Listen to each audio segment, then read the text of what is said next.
Hi guys, it's Amber, a Lovely Yarn podcast. I am coming to you today from my garden.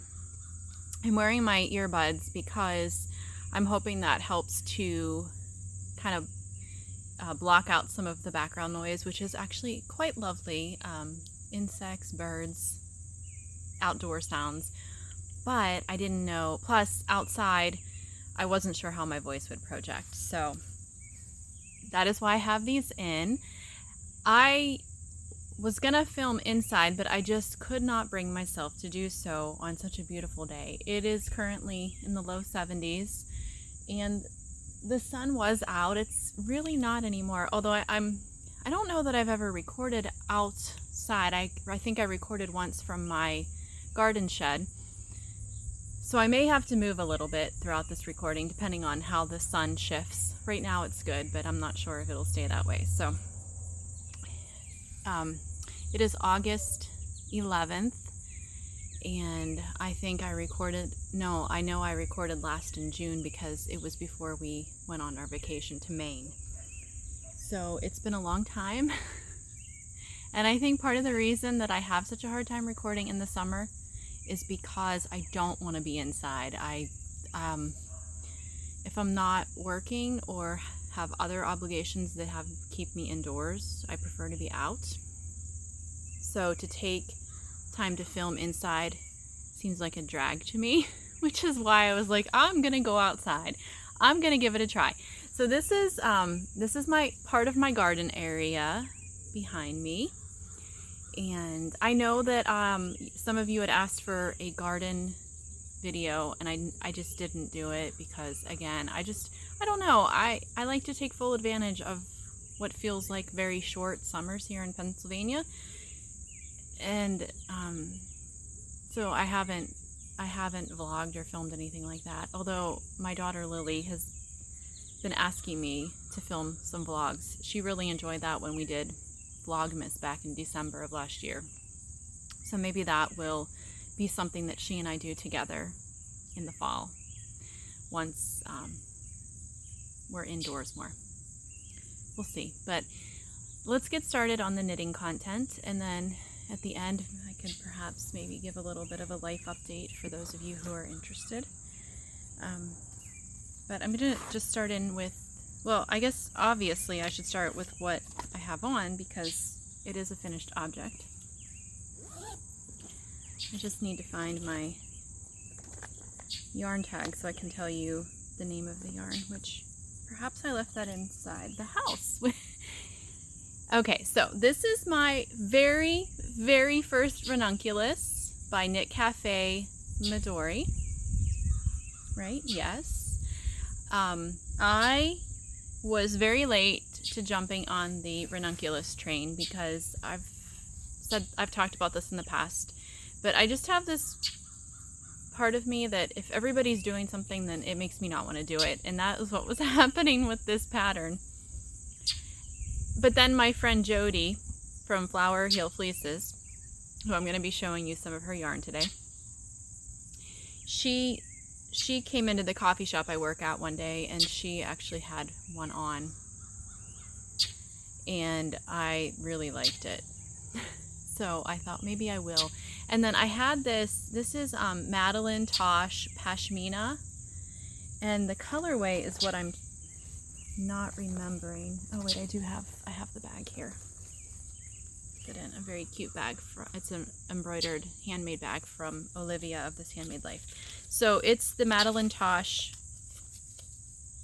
Pashmina in the calligraphy colorway, and I don't even know that they make this colorway anymore. I've had this yarn for maybe 6 years, and I bought a sweaters quantity of it, but I bought it in 2 separate occasions through D-stashes.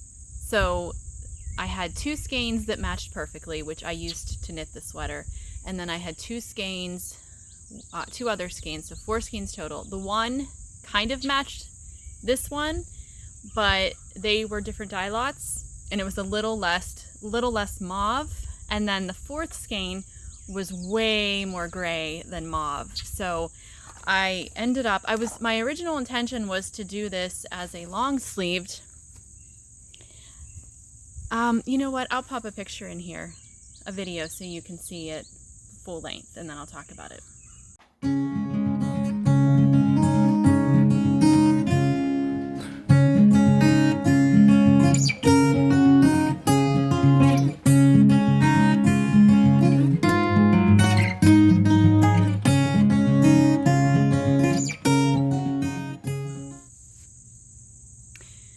Okay, so my original intention was to do this long sleeve since I had 4 skeins, but when I caked them up and I realized how different the colors were, I realized that was not a good idea. So I made the short sleeves, which I actually really like, and honestly, I'll probably wear more because, you know, well, this time of the year, like, this is perfect. I'm not the least bit warm in this today, and I think this yarn is 100%. Hold on, let me see. Oh no, okay, so it's merino, silk, and cashmere. So, but the majority of the blend is merino. And it feels perfect, and it is a little breezy here today, and it's not hot. It's in the low 70s. So, but even in the winter, because we run our furnace during the winter and we keep it around 69, 70, I think this is going to be a good length to, you know, not be overly hot in the house, because sometimes I do run into that with my hand knit sweaters that are all wool. Some of them are too warm for me to wear in the house. This isn't going to be one of them. So I made this the smallest size. I have the updated version, which originally I believe she had this pattern as free, and it was just like a one size fits all, and then she updated it, and now it's five. It was like 5 euros, somewhere around there.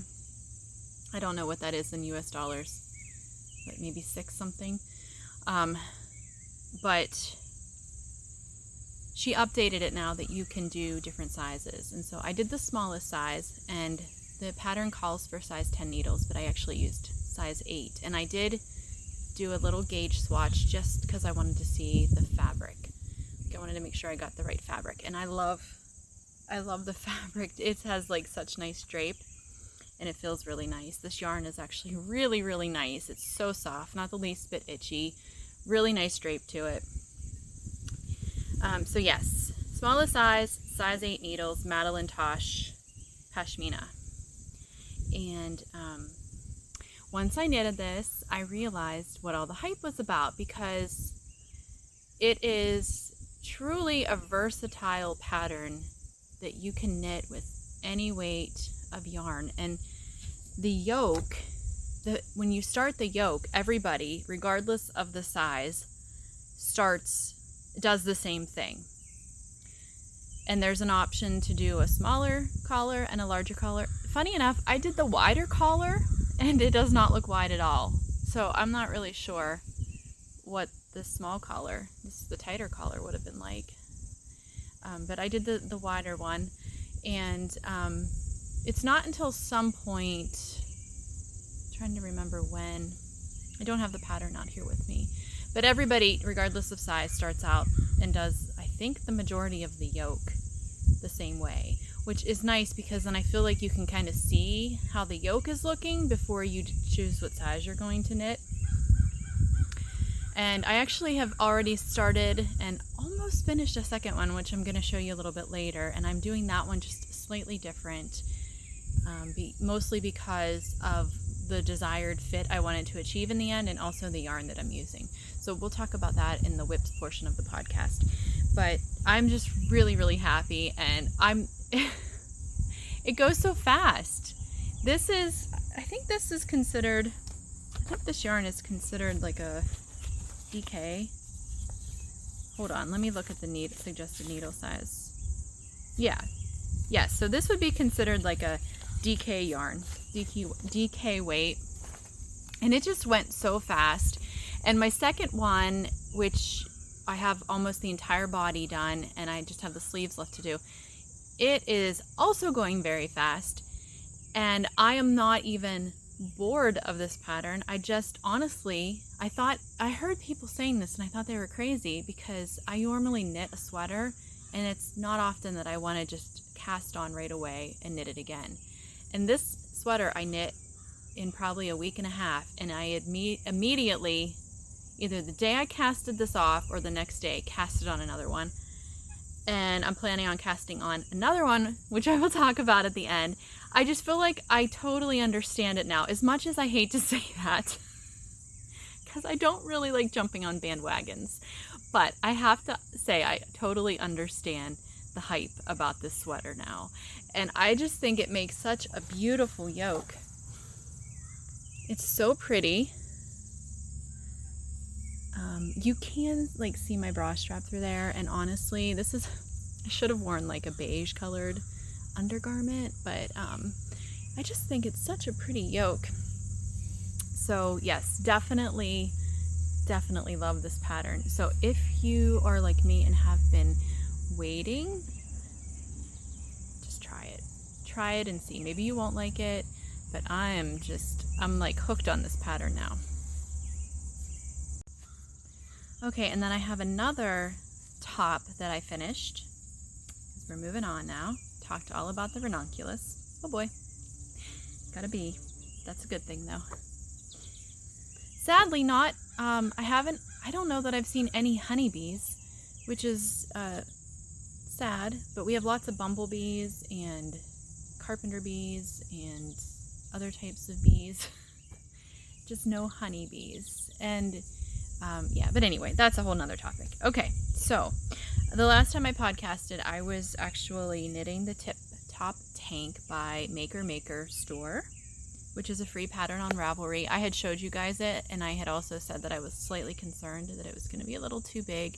Well, I've since finished it, and I knit this in Drops Belle in the color number 23, which is just a really nice oatmeal beigey color.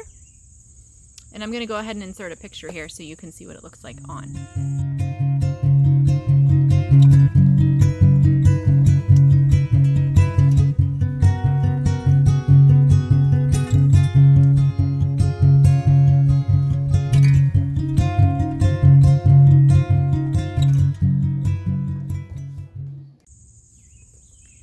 Okay, so it is a bit wide. Unfortunately, I should have kind of gone with my gut. It's a bit wide, so it kind of almost feels like, and I even shortened the straps from what the pattern had called, because you knit up the straps and then you join them, you seam them at the top, on the top of the shoulders. So I liked this knit. It was an easy knit. It was an enjoyable and quick knit. And I actually will knit this again, but now I know to make the smaller size. The only problem is that I am a horrible note taker, as I have prior to this confessed to. So I don't exactly remember what size I knit this in. I'm going to rewatch my podcast, my last podcast, to see if I said that, but I don't think I did. And I did not print this pattern. I just downloaded it to my phone, and I was just looking at it on there because it's not a complicated pattern that I felt I needed to print it. So I don't know what size I knitted. I'm guessing maybe the second or third size, but I need to definitely go down a size to knit it again. And I actually bought yarn to make another one, but I don't know that that's, since buying that yarn, I bought it with the intention of making this tank again, but since I got it, I am thinking maybe I'm not going to make this again yet. I have yet to decide. But what do I like about this tee? I like the V-neck. I really like V-necks. This one's a little deep on me. It shows a little more cleavage than I am comfortable with, and also because it's kind of wide, I'm not sure if I would lean over. I haven't tried that yet. I just slipped this on really quick right after I finished and blocked it to see how it fit, and then I put it on for the video that I just inserted. So I'm not sure how I'm gonna feel with that. I guess if I would get, I have like a tight black cropped cami. Maybe I could wear that under this, and that might make me feel more comfortable in it. more secure. But I like the look of this. I like that it is very classic. I like the edging. I forget how I did that, how the pattern has you do that. Maybe it's, I don't know, it's a free pattern, so you guys can check it out and see how it's done. I like how the center of the V-neck looks. The yarn I think is really nice for this pattern. I really like this yarn with this particular pattern. It lays very nicely. It has a very nice drape. And this Belle's, or Drops Belle, I think I used 5 skeins, but I still had a little bit of one left. It has a split seam hem, which is nice, and I like this detail going up the side, which I think she says you can leave that out if you want, but I actually really like it. It's a nice, very easy little detail just to change up the side. So overall, I really like this pattern. I just wish I would have made it smaller. Which when I was knit, I need to learn to follow my instincts when I'm knitting, because remember what happened with the golden fern? I kept thinking, I think this is going to be too big, and then I'm just going to persevere and finish it, and then I did, and then it was too big. And so now I'm left with that sweater, which, and then when I was knitting this, I was like, I think it's going to be too wide, but I just kept going, and it didn't really block out anymore because it is, I think it's a cotton and linen blend. I don't have the tag with me to look, but I think it's cotton and linen, so I don't think it really blocked out anymore. So I think it was just too wide to begin with. So yeah, I'm gonna knit another one. I'll show you the yarn that I got with the intention of knitting another one when I show you, I just have a couple of acquisitions. I'll show you that at the end. But I don't know. I don't know if I'm gonna just try to wear this just with a cami underneath.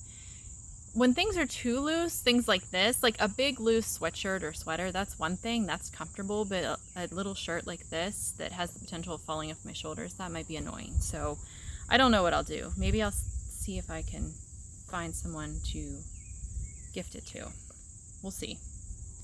So do I need to tell you anything about that? No, but again, free pattern, easy. I think it makes a really nice finished project. And the benefit, the positive is it's a free pattern, which for a free pattern, it is really, well, actually for any kind of pattern, it's very well written and it gives you a really nice finished project. When I last podcasted, it was, I think a week before we were leaving for our vacation to Maine. And I had asked some suggestions because I was in the mood to knit a shawl. And I wanted an easy shawl that I could knit in the car but not have to think about too much, and that I could have on vacation, because it's a very long drive to Acadia, which is where we vacation from here. So you guys gave lots of great suggestions, and then I also found some suggestions, and I think I'm actually going to do a separate episode on like simple shawls. I don't know, simple travel shawls. I don't know. Something like that, because I found a lot of good ones. And then I had a hard time deciding which one I wanted to do. Like I found a whole page of good ones. Some of them free, some of them paid for, some you guys suggested, and some of them were things that multiple of you suggested, and then other ones were just ones I found on Ravelry while I was searching. So I bought Solego Sunset by Martina Beam. She has lots of shawl patterns, and I think someone actually suggested her just as a whole, like all of her shawls. So Solego Sunset by her. I'll put a picture here. Okay, so I cast that on because I wanted to cast on before I left, so I wasn't having to cast on in the car and count, like cast on stitches and all that. I casted it on, and I soon realized I was not going to be able to knit that one without thinking, and it was because of the way that she increased it. It was a 2-color shawl, which is what I wanted, because I had 2 skeins of yarn in particular that I wanted to work with. And it was requiring, I wasn't even figuring it out. I wasn't, you know how like when you're knitting things, like why you're doing something, for me, it's helpful to know why I'm doing something. It's helpful for me to be able to look at my knitting and say, oh, okay, doing this does this to my knitting. This is how it works. For some reason, and I don't know if it was just where I was mentally at that point, which I don't think, I mean, I don't know. I don't know, but I could just not figure out her increase method. And I was finding it very challenging to keep track of my increases and to know where I was in my knitting. And I knew that's not what I wanted when I was traveling. Because when we travel on these long road trips, we often will listen to audiobooks. And I didn't want to be distracted from the audiobook because I was trying to figure out where I was in my pattern. I literally just wanted something simple and something that I could look at and be like, oh yeah, this is where I am. That shawl was not doing it for me, at least. So I thought, I don't even care that I paid for this pattern. I'm not going to enjoy this. It's going to stress me out and it's going to have me distracted. So I went back to the drawing board, made a list of all these different shawls, and I ended up going with a tried and true designer that I love, and that's Tammy Gore of Narrow Path Designs. I've made multiple patterns of hers and I've always understood them. They've always been very easy to follow. I've always enjoyed the product when it's done. So I ended up, well, I had several of hers that I was looking at, and then I ended up going with the, let me look here in my notes, Out of Winter shawl. And these are the two colors I used. This is Granny Square Blanket by Little Lionhead Knits. I love her colorways. She has a lot of vintage inspired colorways and she does a great job. And then this was a one-of-a-kind from my friend Jody of Flower Hill Fleeces. And this one has little pops of that hot pink. So I decided to put those together. And let me show you the shawl. It's a crescent shaped. And it's nice and long and has this beautiful lace work along the border.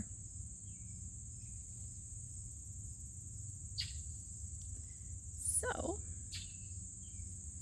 I wanted to use this bright pink because it's a fun color and I know I'm going to appreciate it in the winter when it's super gray here. I always, let me see if I can lower this a bit.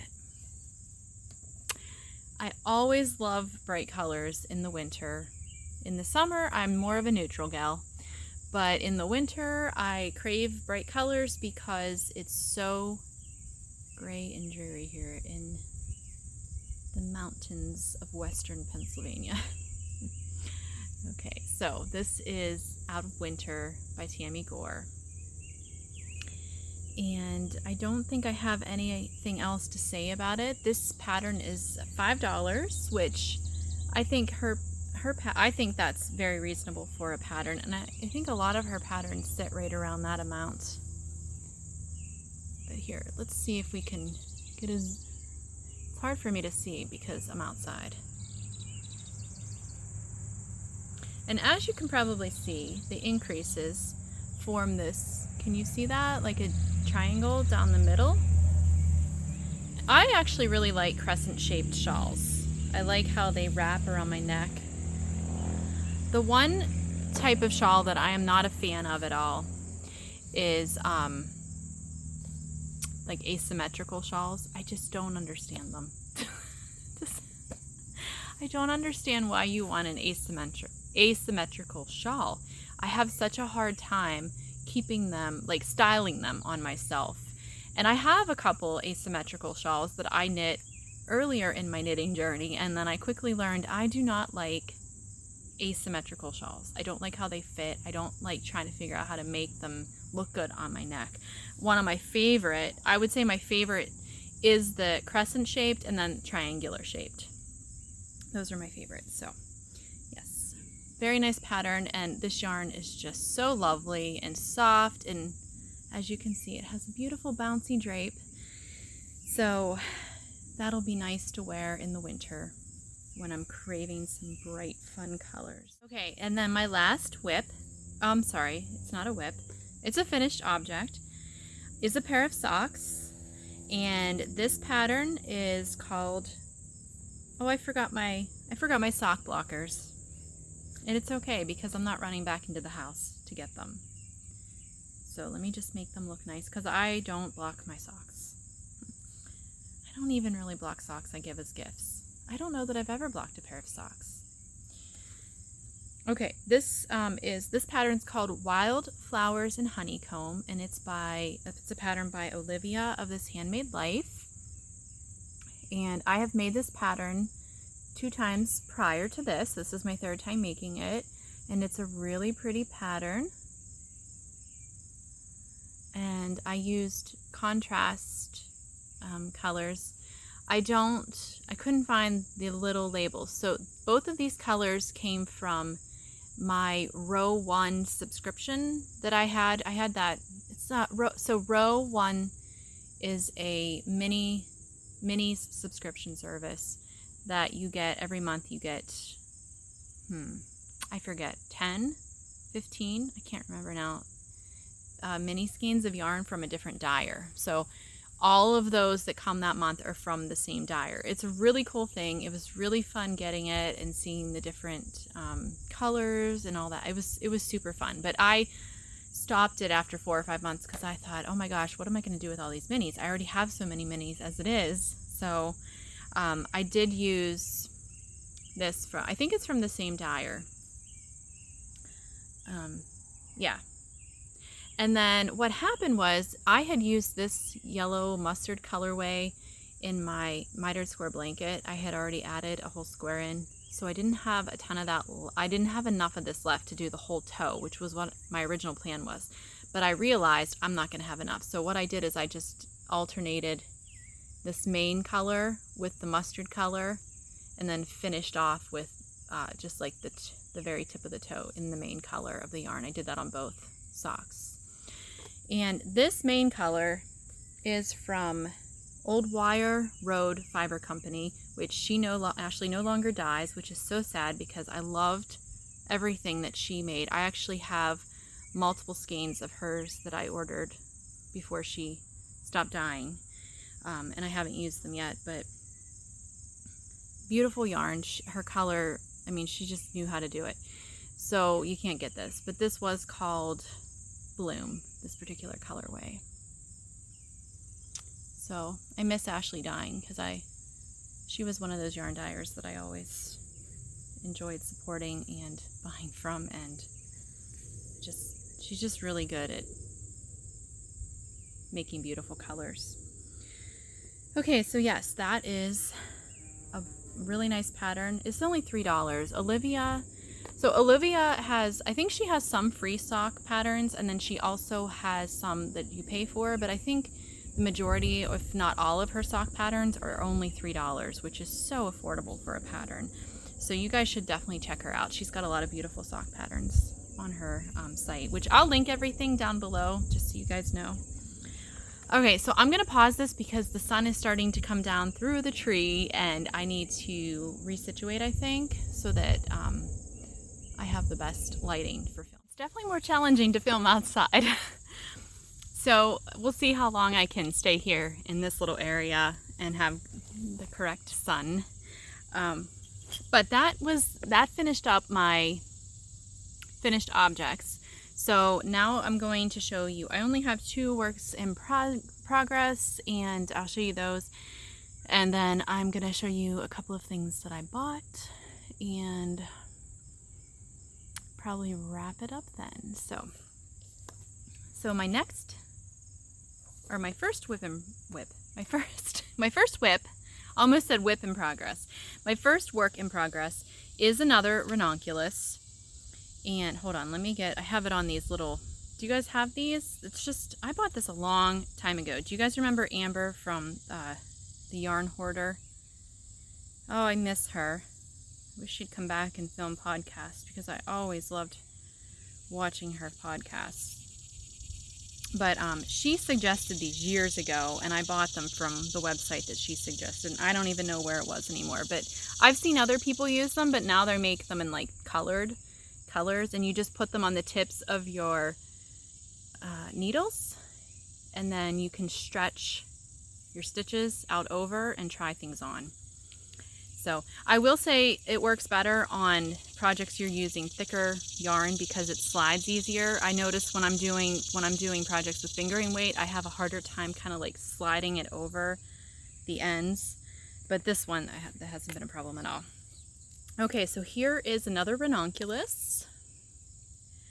And like I said, I'm almost done. I tried it on this morning because I thought maybe that it would be long enough now, but I actually want to do it about another 1/2 inch to 3/4 of an inch on the hem, and then it'll be at a good length. And then I'm going to do long sleeves, and I should have enough because I have this left.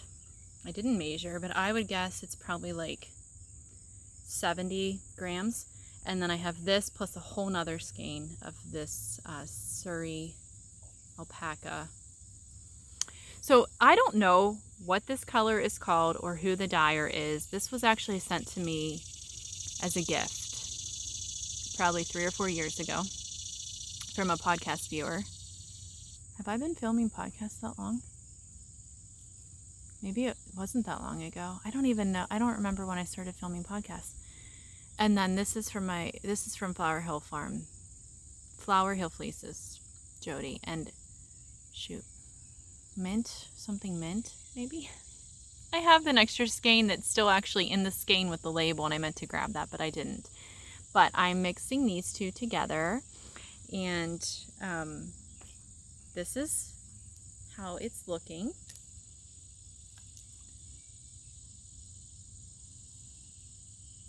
I'm hoping that you guys are seeing this. It's really beautiful. And it's making such a soft, cozy fabric. And again, that yoke is just beautiful. So this one I am doing the second size because I wanted it to be just a little bit, I wanted it to have a little bit more positive ease than this one that I have on. And I think that the weight, I'm holding these two together, I think that I'm pretty much getting the same like weight as this. This is a DK, and this is also producing like a DK. But so I just wanted a little bit more positive ease. So doing the second size, and then I'm going to make this one long sleeved because I'm pretty sure I should have enough yarn to do that since I'm almost done with the body on this. Yeah, so that is that. And this has been, I mean, I think it's been a month since I cast on that first ranunculus, and I almost have 2 complete ones made. So that just shows you how much I'm enjoying this. And I'm also doing this one on size 8 needles. Oh, this is another, I have multiple bags from Olivia of This Handmade Life. This is another one of the bags that I purchased from her. And I'm pretty sure she currently has bags in her shop, and I think she's already prepping for a fall update. Okay, and then my last little project, I'm having to find it in my stuffed bags and baskets. So here it is. Oh my goodness, this could be all about Olivia's bags, because this is another one from Olivia. I bought this one last winter. Isn't it cute? Teapot and books and very cozy. Okay. I love her bags. They are so nice. This is going to be backwards, I realize. If anybody knows how to like flip that, like, let me know. I film on my phone, and I film it with the selfie camera. I guess that's what that lens is called. So, okay, and this is just another pair of socks for my son Ian, because as you guys know who have been watching for a while, I have been knitting him socks. He starts college in 2 weeks? Maybe even less than that now. No, he starts in a week. Yeah, so the whole idea was to make him like a little box of socks. I started this maybe in February of this year, thinking I could do 1 pair a month. It's not going to happen, but it's okay. So this is just a simple stockinette sock. I'm not even going to talk about it a lot because it's actually kind of boring. I cast on 64 stitches. I think this is a size, yeah, it's a size 1 needle. And then I did a slip stitch heel. And I'm just going to put in a contrasting toe. So that's the only thing that's going to be different about this. Other than that, it's all knitted in this Knit Picks Hawthorne fingering. And the colorway is called Elliot. So that is another pair of socks for Ian. And it's kind of boring to knit these. So I need to get moving, right? I need to get moving because I don't think I'm going to finish, because this is the first sock. I still have another sock.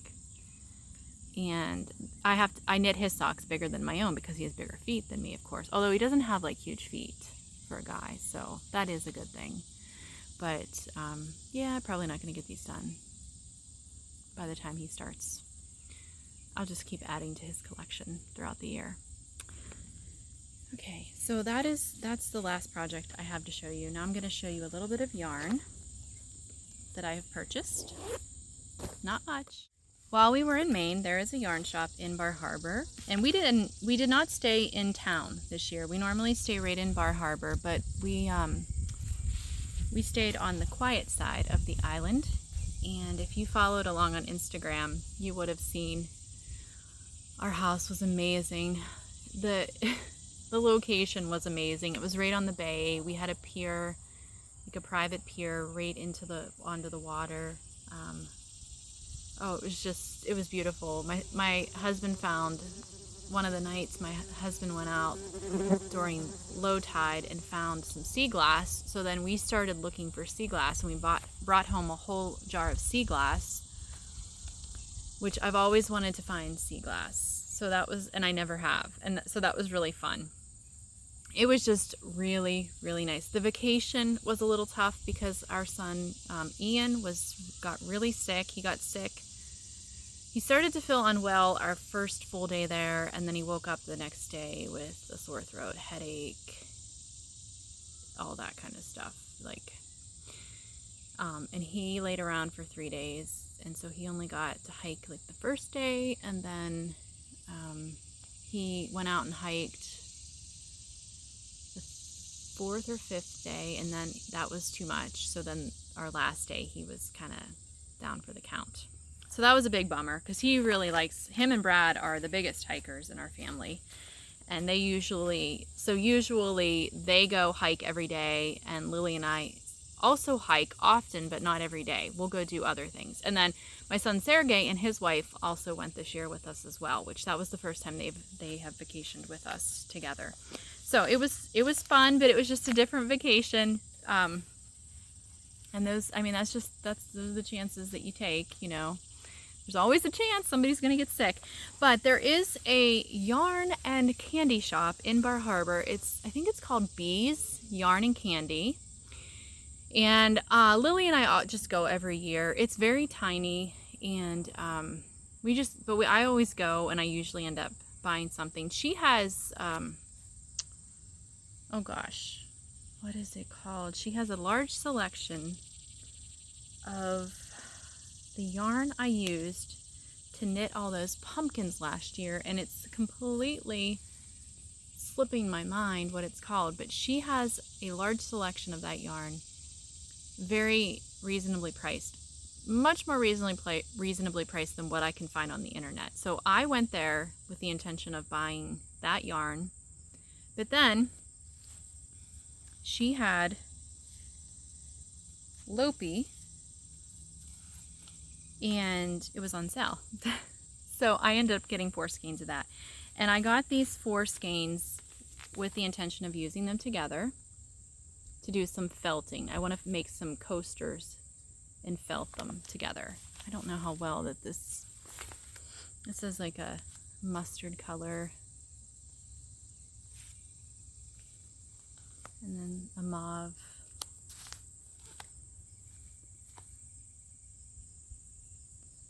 This has like brown and beigey colors. And then this is a blue.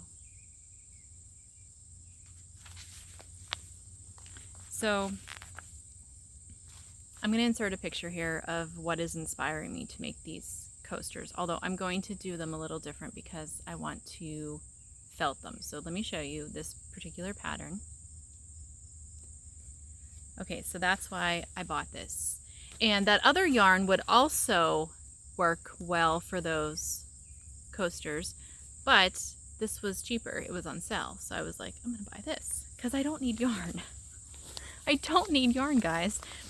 You all know that. We don't need more yarn. I would say the majority of us don't. Okay, so that was my only yarn purchase on vacation.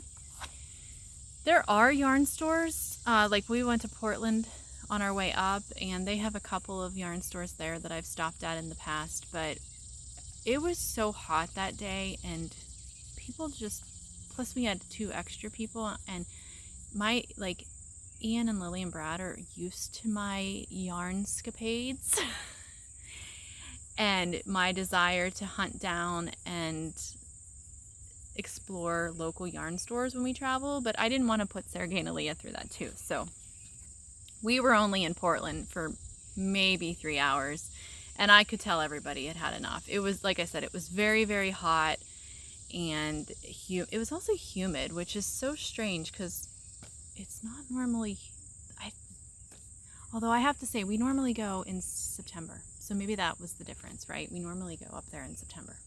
Anyway, okay. Then I told you guys that I was going to make another tip top tank.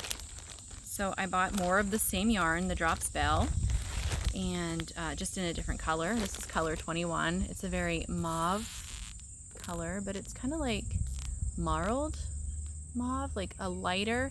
So it's got like a strand of dark.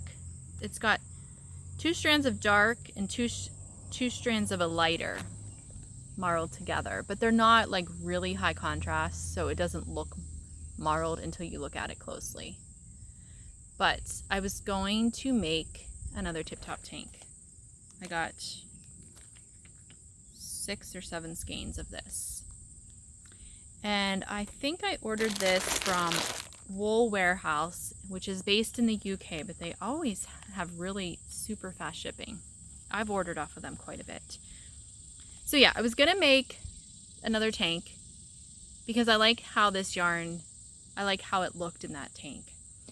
But then I'm like, maybe I want another ranunculus in this. And this is a cotton, viscose, and linen blend. Okay, there you go. Now you guys know what that blend is.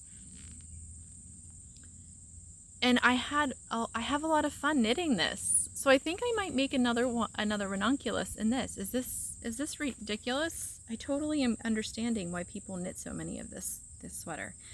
So that was the other thing. Okay, and then that was it. I was like, no, that's it. I'm not buying any more yarn. I'm trying to work through my stash, and I'm actually doing a fine job of working through my stash, my fingering weight stash. So I keep my yarn on shelves. I have a bookcase in my bedroom, and the majority of my yarn is on that bookcase, and I have it organized by weight. In my fingering weight shelf, I can actually see the back of the bookcase now. Like it's got that much empty space on the top. So I'm so proud of myself. It was completely filled probably 9 months ago. So I have been working through that fingering weight yarn, and I'm so happy about that because it's actually getting used. And I don't have to explain that because I know you guys understand how that feels. But then Barrett Wool Co. posted that they had more Birkin kits up, and Susan B. Anderson, I follow her on Instagram as well, and I've seen her version of the Birkin before, and the Birkin is by Caitlin Hunter. I've seen Susan's version of it before, and it's like an oatmeal color, and then it's got 3 or 4 different colors in the yoke for the flowers. And I love her version. And then she made up kits of her version because she owns Barrett Wool Co. And she had them up in her shop. And I think that was Monday. So I bought a kit. I love the look of the Birkin. The thing that had put me off from knitting it, from buying the pattern and knitting it, is because I kept hearing back when it was first released about how the yoke was so ill-fitting. People were very disappointed in how the yoke fit, and I thought, well, that is a bummer, isn't it? Because it's beautiful. I love the color work and I love the daintiness of the flowers and the vines, but I thought I don't want to knit a sweater that I have to worry about the yoke. And it wasn't just like one person, it was multiple people saying it. Well, Caitlin Hunter has since revamped that project or that pattern, and she modified the yoke so that it fits better. This is what it says on the pattern website, and I had heard this, and I think that Barrett Wool Co. even included that little snippet in their listing for this Birkin kit. So I bought the yarn, and you buy the kit, and then you also have to buy the pattern separately. So I'm gonna buy the pattern, and I'm going to cast that on as my fall cast on. So probably the end of August, I would say. I'll cast that on. I don't know, maybe I'll cast it on sooner. I'll probably get the yarn and be super excited and cast it on. We'll see. I'm really excited about that because that sweater, the look of that sweater just fits my personality. Like that is such an Amber sweater. But I was just, like I said, I was just hesitant because of what I was hearing about the fit of the yoke. And when I posted on my stories that I broke down and bought a kit the other day on Instagram, I had so many people messaging me about good luck, that the yoke doesn't fit well. I've heard the yoke doesn't fit well, that's why I haven't cast it on. So I'm really hoping that she did fix that problem and that it's going to fit well now that it's been revamped. So yes, okay, so this is a little idea that I would love to hear your input, and I have a couple of ideas for like fall podcast, more of like 2 different themed podcasts. So one of them is a shawl, simple shawls to knit, and I'm going to use what I found in my investigation for my vacation knitting shawl. I'm going to use that and put together a podcast. This is the plan, but let me know if you guys think this is something you'd be interested in. And I also would really, really love to do this has been something so I have like a little notes app in my phone, and I will write down like podcast ideas. And last year at some point I wrote a Scrappy Projects podcast. So a podcast all about scrappy projects, ways to use up your mini skeins and your like and I'm talking like fingering weight, because I honestly don't have scraps. I don't really have many scraps of anything other than fingering weight, and I think that's probably for the majority of people that's true. So I thought it would be really fun to do a Scrappy Projects episode as well. And of course I'm not going to have knitted all of these projects I talk about for either of these podcasts, but it's just going to be more of a, hey, let's be inspired and maybe check some of these out and give them a try. And I want to include patterns for both themes that are both paid for and free. So yeah, let me know what you think down in the comments. And I think I'm gonna probably end up doing it anyway, because it sounds like something fun. It sounds like something fun to put together and do research for and everything. And I already have the shawl one pretty much done, notes and all. So all right, well, I think that's all I have for this podcast. So life update, it's just been a busy summer. It's been kind of a weird summer. Many of you know my daughter had to have emergency abdominal surgery mid-July. So we basically came back from vacation at the beginning of July. We were home like a week or so, and then she and I spent the majority of then that next week in Children's Hospital in Pittsburgh, and multiple ER visits until they figured out what was going on, which she had a humongous ovarian cyst. And so they were worried about it causing torsion to her ovary and stuff. And so it was just kind of stressful and scary there for a while, but everything went well with the surgery. But then she is still doctoring one of the incisions. One of the incisions got infected, and then she had a reaction to the glue that they used. So she's still doctoring that. So we're still not completely done with that yet, but that consumed almost half of July. No, it did consume half of July, and then it's still going on. So she still has another appointment that she has to go see the surgeon about. But anyway, so yeah, that, and I've been working, although I'm finishing up my job at the coffee shop. I'm working through the beginning of September. I've been there since they opened 2.5 years ago, and it's kind of sad for me to leave, but I really am just feeling drawn to be home with my family. Brad got a new job, so with his previous job, he was home all the time. This one's a hybrid position. Ian's starting college, and I do homeschool Lily still, so I just didn't want her home by herself a lot, and it's not a matter of trusting her, it's a matter of I don't think that's necessary or healthy. And she honestly, frankly, doesn't like me working. She wants me to be home with her, and financially I can, which is a blessing.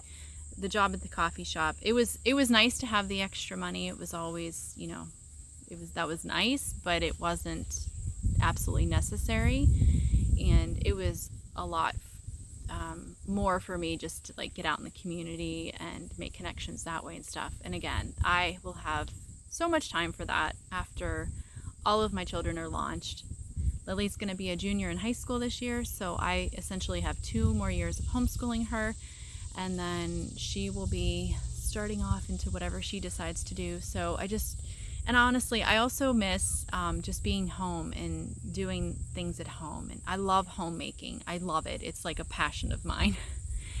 And I only work 2 days a week, but it felt like I would work, and then I would come home, and then I would make dinner, and then we would clean up, and then I would just be so tired. And then on the days, my days off, I was trying to play catch up from stuff. And yeah, it's going to be good. It was a hard decision, but it's going to be good. I'm looking forward to getting back into just really settling into home and all that stuff, because like I said, I love keeping my home and my house and taking care of my family. Ian is starting college. He ended up accepting, so he had 2 offers of acceptance, and he is going to a college that is close enough to us for him to commute to. So it's only 45 minutes from here. So he'll be commuting, which is what he preferred to do. And he'll be studying computer science. He's already working a computer science job. So he actually worked at the coffee shop as well, and he finished up there in July because he was working his 2 jobs at the same time. He was doing the computer programming job and then the coffee shop job, and so now he's just doing his computer programming job, and he's going to continue that while he's in college. He's going full-time, so he'll have to learn how to juggle all that stuff. And I'm trying to think what else, anything else is going on. My garden is, many of you have asked about it. My flowers are doing marvelous. My vegetables are not. So I am, every summer, I feel like I'm ready to just ditch all the vegetables and just plant all flowers. Yeah, I don't know. We do really well with berries, although even this year, our blueberries, we normally are able to freeze 5 to 10 gallons of berries, and we only had enough to pick and eat, and I think I made made one blueberry cake. And I don't know if it's because it didn't rain at all. Like was it June or July? We had like no rain. It was horrible. And I was trying to water my garden because I didn't want it to die. But at the same time, I was trying to be mindful of my water usage because we have a well and our well is not a very good well. So we have run out of water before we have burnt up pumps. So I was trying to be careful with that. Now finally in August, we've been getting some more consistent rain, which has been nice. In fact, this is the first sunny day for probably 4 or 5 days. So this is really nice. My tomatoes looked like they were going to be doing wonderful, but they all have blossom end rot, and I'm really frustrated. And I'm doing some emergency care on them, and it's not working so far, which is frustrating. But this is how gardening goes sometimes. So I don't know. I guess when you are willing to garden, you're willing to take the risks, and you're willing to know that, like, you have to be able to accept that there are going to be failures. And every year I feel like growing vegetables is super frustrating to me, where the flowers are beautiful, they bring me joy, and they always do well. I think they're more resistant to pests and bugs, and I don't know, they just always do so great. My peppers are doing great though, so that is one positive thing. I'm looking around here, and my herbs always do good. So I think I just need to be a flower and herb farmer. That's what I need to do. As much as it like pains me to say that, because I don't want to give up on it. I want to be like, I can do it. I can figure it out. I can master this. But I don't know. It's been like probably 3 or 4 summers in a row where the veggies just haven't done the greatest.